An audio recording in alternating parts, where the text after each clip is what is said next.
So hello everyone, how are you all? In this video we'll be studying the vocab based on the Hindu editorial.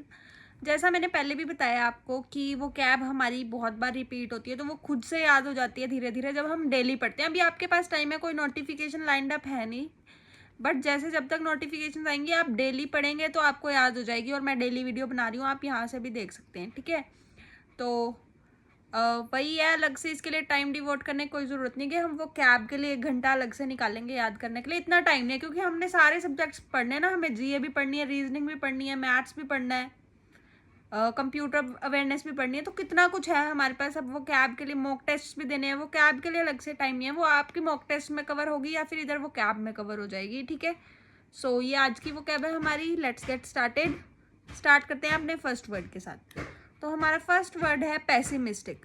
Pessimistic का meaning क्या है guys? Having a negative outlook. मतलब एक होता है कि आप किसी चीज़ में पॉजिटिव देख रहे हैं, एक होता है किसी चीज़ में नेगेटिव ही देखना, तो उसे हम बोलते हैं pessimistic. Gloomy, melancholic, bleak, fatalistic. मतलब हर चीज़ बेकार ही होगी, खराब ही होगी, ऐसा सोचने वाले को हम कहते हैं pessimistic. He has a negative outlook. Okay, अगर हम इसके एंटोनियम्स की बात करें तो हम बोल सकते हैं ही हैज़ ऑप्टिमिस्टिक आउटलुक. मतलब वो पॉजिटिव ही रहता है, होपफुल ही रहता है, ग्लोसी. ठीक है, coming on to the next word and इसको आपको स्टार मार्क करना है. That is इम्पीडिंग. इम्पीडिंग का मतलब क्या है guys? Slowing down the progress of something. मतलब किसी चीज़ को हिंडर करना, थ्वाट करना, ऑब्स्ट्रक्ट करना, रिस्ट्रिक्ट करना, इनहिबिट करना, ये सारे हमारे इम्पीडिंग के सिनोनियम्स है. ये कितनी बार आ चुके हैं, मैंने जब से वो कैब की वीडियो बनानी शुरू करी उसमें इतनी बार रिपीट हो चुका है ये. ठीक है, तो ऑन द अदर हैंड अगर हम इसके एंटोनियम्स की बात करें तो हम बोल सकते हैं किसी को असिस्ट करना, फैसिलिटेट करना या फोस्टर करना. तो वो उसको हम फैसिलिटेट करें, मतलब उसको उत्साहित कर रहे हैं. ठीक है, ये हमारे एंटोनियम्स हो जाएंगे इम्पीड के. Coming on to the next word that is perfunctory. Perfunctory का मतलब क्या होता है? Something which is done with little interest और एफर्ट. मतलब कोई हाफ हार्टेड किया गया है कोई चीज़, अनएंथ्यूजियास्टिकली की गई है, मतलब हमें उस करने में कोई इंटरेस्ट ही नहीं था फिर भी हम उसे कर रहे हैं. ठीक है, something done with little interest और एफर्ट. वेराइज अगर हम इसके एंटोनियम्स की बात करें, थोरो, मेटिकुलस, डिलीजेंट, अटेंटिव. मतलब हमने कोई चीज़ बहुत ही मेटिकुलसली की है, विद इंटरेस्ट की है, डिलीजेंटली की है, उसको बहुत ही अपने मन से किया है, एफर्ट लगा के किया, that is your diligent. Next is your Clement. Clement का मीनिंग क्या है गाइज? मर्सीफुल इन डिस्पोजिशन और करेक्टर. कोई ऐसा इंसान जो बेनिवोलेंट है, काइंड है, माइल्ड है, मतलब जो दयाहीन की भावना रखता है. ठीक है, तो उसको हम बोलते हैं क्लीमेंट. वेयरएज अगर हम इसके एंटोनियम्स की बात करें तो हम बोल सकते हैं कोई बंदा हार्श है, रिजिड है, स्टर्न है, प्यूनिटिव है. ओके, सो ये हमारे क्लीमेंट के एंटोनियम्स हो जाएंगे. ठीक है, coming on to the next word that is your स्टबर्नली.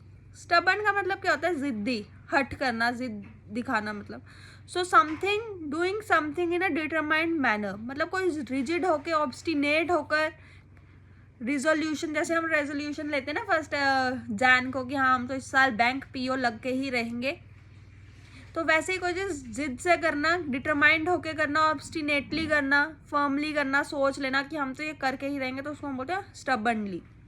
Next अगर हम बोले फ्लेक्सिबली, इसके एंटोनियम्स की बात करें तो वो होता है फ्लेक्सिबल, कंप्लायंटली, सबमिसिवली. मतलब अगर हमें ये चीज़ ना मिले तो हम दूसरी चीज़ में भी एडजस्ट कर लेंगे, वो होता है.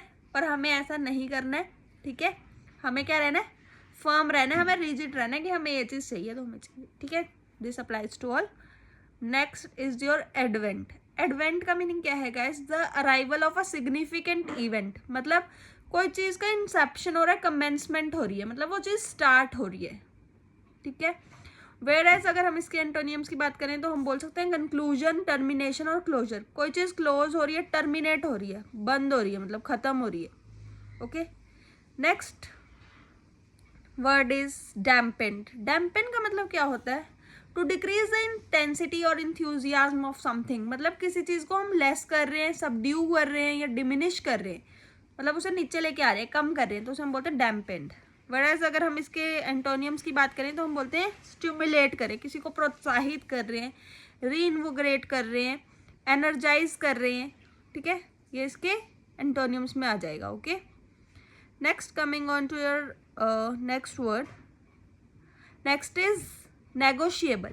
नेगोशिएबल का मीनिंग क्या है guys? Something that can be discussed और सेटल्ड थ्रू डिस्कशन. मतलब कोई ऐसी चीज़ है जिसको जैसे जो हमें पसंद नहीं आ रही है बट हम उसमें नेगोशिएट कर सकते हैं. जैसे हम करते हैं ना, हम बाहर जाके सब्जी वाले पे या किसी पे नेगोशिएट कितना कम करना, बार्गेनिंग एक तरह से.